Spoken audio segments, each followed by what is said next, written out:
It's good to have you here on KFGO.com with us. Ajit Pai is our guest, and he is a commissioner with the FCC. Welcome to Fargo, North Dakota Internet Radio. Great to be with you. Thanks for having me. I got an opportunity through our partners in Kello at Sioux Falls to come down and get a chance to visit with you here about your vision when it comes to the FCC and AM radio. And one of the things that kind of pumped me up the most was the fact that you are an AM radio fan. Absolutely. I grew up with it in Parsons, Kansas with a KLKC 1540 AM, and that passion that I had as a child is something that I tried to bring to the FCC, and I proposed in 2012 rather, that the FCC revitalize the AM band because we've seen listenership drop and interference go up, and I'm happy to say that we're getting some results. Have you ever really dug into listenership dropping? Have you looked at it not just from a technical standpoint, but have you looked at it from the standpoint of formatting, programming, anything like that? Absolutely. So what we found was that in 1978, 50% of the listenership was on the AM side of the dial, and in general, it was more of a music format in those days. News talk has obviously gone up quite a bit on the AM side, and the intensity of those news talk listeners is pretty high, but the problem is the raw number of listeners has gone down, and so now we see that the listenership is something like 18% of overall radio for AM. Among people 18 to 29, it's even lower, in the single digits, 7 to 8%. And so trying to figure out how the FCC can modernize its rules to make the AM band more appealing to younger listeners is something that I'm really interested in. Is there now you're quite a bit younger than I am, and you find yourself on the FCC commission, Yeah. but you're in your early 40s, right? Yeah, 41. Okay, and you understand both sides and both spectrums of the crowd. Is there just going to be a realization that the younger crowd is going to get their music fix and the older crowd is going to be the one that is looking for news information? That's the way it's going to be. I continue to think that the younger crowd has been a little bit mischaracterized in terms of their what they want out of media. I mean, I think there's no doubt about it that they are much more savvy about using wireless and broadband technologies than I am or my parents' generation are. On the other hand, there's something that I think they really prize, which is local content. And wherever they're living, they want to know, what the news is going to be, what the traffic is like, what the weather is. They want to know about public affairs of the day when it comes to things like talk radio. And so that is something that I think AM radio in particular has a value proposition to offer them. And I think, maybe I'm being a silly optimist, but I continue to think that AM radio is going to be able to promote itself among the young if we allow the band to thrive a little more than it has in recent years. Have you ever compared stations that stay local versus go with national syndication? Because the model that we use at KFGO in Fargo, and we're #1 in the market and have been for years, which is really unheard of, but the model that we use is to stay local. We can talk about national issues. Obviously, we're sitting here and we're going to make sure that people know we're visiting with a commissioner from the FCC, but that will still transcend into how it deals with locally. And if we keep it local, we found we hold our audience. If we turn it over to nothing other than national politics, national affairs, if we talked about the VA 24/7, we'd lose them. You know?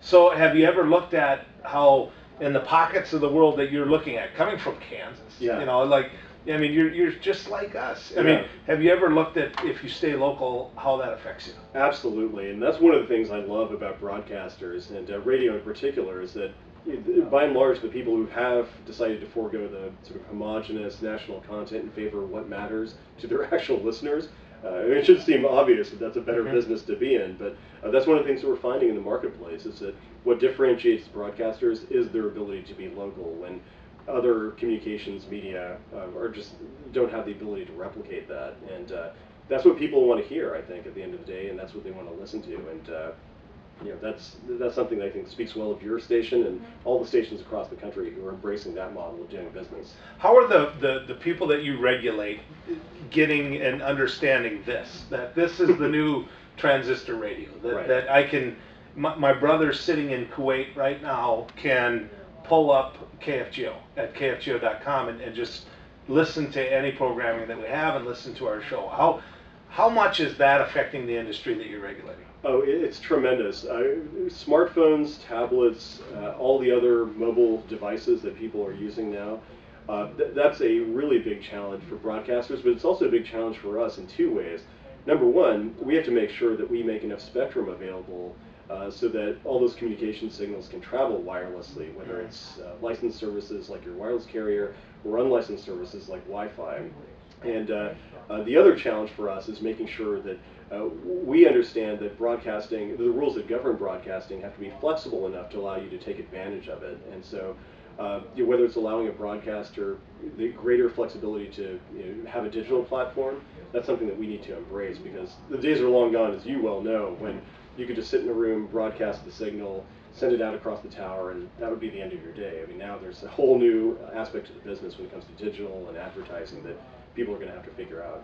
One of the things in following your work as a commissioner with the FCC, Mr. Pye, that I notice is you really want to break down some of the barriers of the regulation that stop local radio from succeeding. Yeah. Are you going to be able to pull that off? Because nobody has yet. I certainly hope so. It's maybe it's the foolish Kansas optimist in me, but I keep being a foolish Kansas optimist. Because yeah. I think the biggest complaint I get as operations manager at KFGO is, number one, why can't I hear you early in the mornings? Mm-hmm. Number two, why do you have your signal go down at night? Exactly. Or directional at night, so that we can't get you out in Lakes Country in Minnesota like we normally can. I mean, right. it seems to me that if that's the product the consumer wants, that's the product they should get. I couldn't agree more, and that's why one of the things that I prioritized was this AM radio revitalization initiative in 2012. And a couple of things that are on the table that your listeners might be interested in knowing is that the FCC is considering modifying what's known as its daytime coverage rules, which require you to go dark, to stay dark until a certain time in the morning, and our nighttime coverage rules, which require you to go dark at a certain time to make way for other services, other AM stations across the country. And so if we modify those rules, I think that you're going to find you'll be able to reach listeners at different times of the day, and that's going to be a big benefit to them. How does that happen? Do you have the power as the commission to make those determinations, or do you have to come with a proposal, walk back into the halls of Congress and say, look, this just makes sense. If a tornado hits in Kansas in the middle of the night, they would more quickly turn on their local AM radio station than anywhere else. Exactly. So 2 points on that. First, I'm glad you mentioned that, because that's one of the unique things that I found that radio does in particular that nobody else does. When the wireless towers are down, when the internet isn't working, people always come back to their AM radios, and even if it's listening to a battery-powered radio on their person or their car radio, that's something that's always going to be there. And especially, I know when Red River floods in North Dakota, for example, the folks are going to rely on you to tell them what's going on, where they can get help, and so forth. So thank you for that public safety service that you provide. But secondly, in response to the first part of your question, this is not one of the areas where we have to go back to Congress and seek legislation. Congress has already given us, in the original Communications Act of 1934, pretty broad authority to modify our rules. And so all we have to do is come up with a different set of proposals, which we've done, make it available for the public to comment on, which we've done, get a lot of comments from the public, which we've done, and then, and this is where the rubber meets the road, come up with a final proposal. This is what we're going to do. And that's where we are right now, trying to figure out exactly what we're going to do. And that's why I've urged the chairman of our commission and my colleagues to take action by Halloween, ideally. It's the AM radio band needs the help, and it needs it soon, and I hope that we're able to take action over the next couple of months. Do they get it? You're again, one of the things that I love about you is you hail from Kansas. I'm from southeast North Dakota, and we understand the Central Time Zone. Yeah.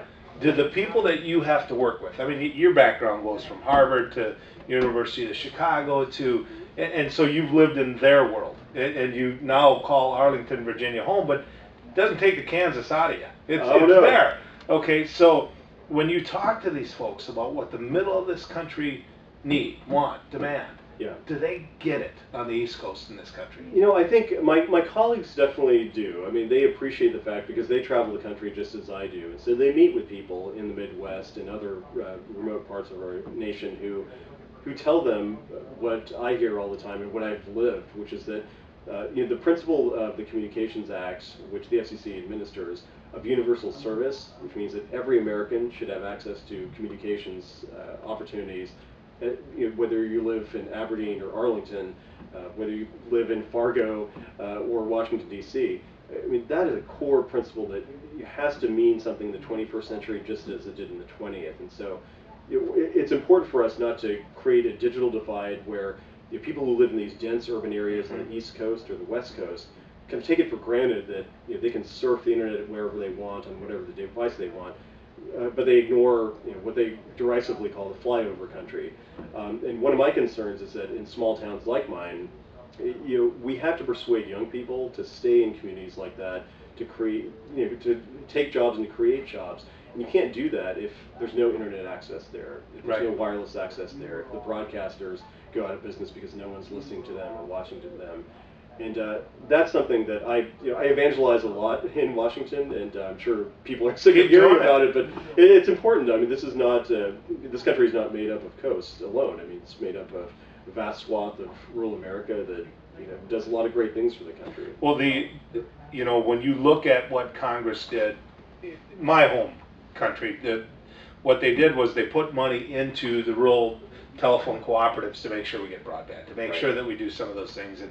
And I have it as good of speed at my house as I would in Fargo, for example. That being said, what comes at me over the airways, what comes at me and I'm able to access through my smartphone, through my car radio, through my, as you pointed out, if you walk in my old hunting shack I have at home, it's still a battery operated radio right there. I busted the antenna and I got a clothes hanger hanging in it. So all of that is still there, but how to make that available more on a 24/7 basis. If you say that you'll know something by October, I'm going to be very curious to see what comes out of that. I am too, and that's why I really hope that we take action. It's a lot of times it's just a question of being a squeaky wheel, and on AM radio in particular, I've been pretty squeaky. So, that's gotten us to the point we are now. Now it's just a question of can we get it across the finish line? And what about partnerships with FM, with AM radio? Absolutely, I think that's a great idea. And one of the proposals I put on the table is to allow AM radio stations to get what's known as an FM translator that would allow them, to broadcast on an available FM frequency. And by and large, the FM community has been really supportive of that. They don't view it as a threat. They see it as just good-natured American competition. And I think that's a good thing. Let me give you a scenario, because both you and I are sitting here advocating for less regulation, free market when it comes to radio. All of that I applaud you on. But if you're the listening public, and you've been passionate about your radio station for years, when deregulation came to ownership of radio stations, what came was a very corporate approach to radio stations. An example, KFGO used to be owned by Clear Channel Radio. KFGO, which was the #1 in that market for years, good local radio, which we brought it back to, all of a sudden starts going with, and you can pick the shows. It doesn't really matter, if you're liberal, if you're conservative, but all of a sudden you're buying this national syndicated because the company owns that. Now those are internal decisions made by a free market where capitalism is supposed to apply. If they don't make the money, those shows shouldn't stay on. But that isn't always the case. You can have the Clear Channels of the world where it's kind of this shell game of, well, yeah, we're losing this much money this year, we did it. How do you and I stay people that are advocates for deregulation and yet not ignore the fact that some of these big companies don't run local radio the way it could be run? That's a great question. I think one of the good things is that the market will always punish business models that don't serve the need of customers.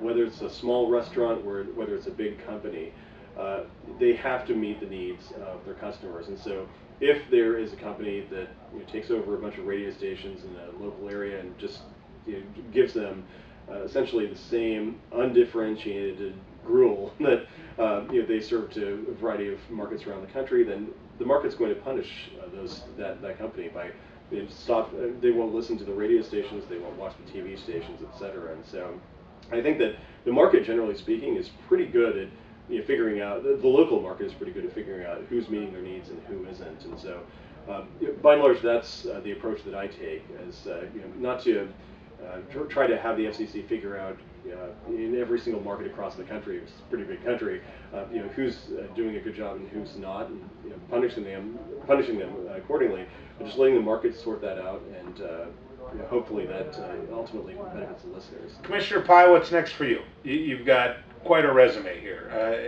As a 41-year-old man, you've been to Harvard, you've been to the University of Chicago, you've been in private practice, you've been in public service. Right now you find yourself in public service. You and I both know you can make more money outside of public service. Yeah. So what's your goals? Where do you want to be 10 years from now? That's a good question.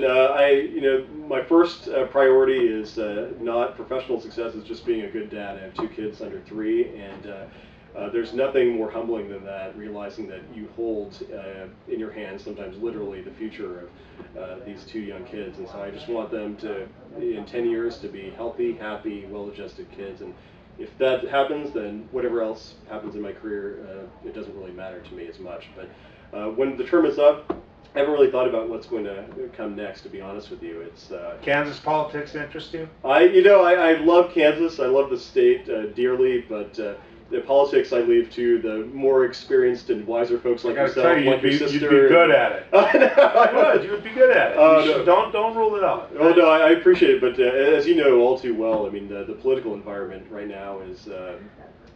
It's always been divisive, I guess, but right now it just seems so personal, and that's one of the things that I don't know that it's ever going to change either. That's the bad part. You go through history, and everybody thinks with an administrative change that it might change, and I see 2016 being just about as nasty as what it is right now. It is, and that's why I would hope that the rest of the country would embrace Midwestern nice, which we generally even if we fake it sometimes. Yeah, but no, I think honestly, there's something to be said. The way I grew up in rural Kansas, even if you disagreed with somebody, you're still friends at the end of the day, and you never took it personally. And in Washington now, it seems like people don't bother forming their relationships; they're happy to just take potshots at each other and go their separate ways. And my vision of community is very different, and I don't think I could hack it, to be honest with you, in a political marketplace where folks are going at each other all the time. Commissioner, thank you. Thank you so much for your time. I appreciate it.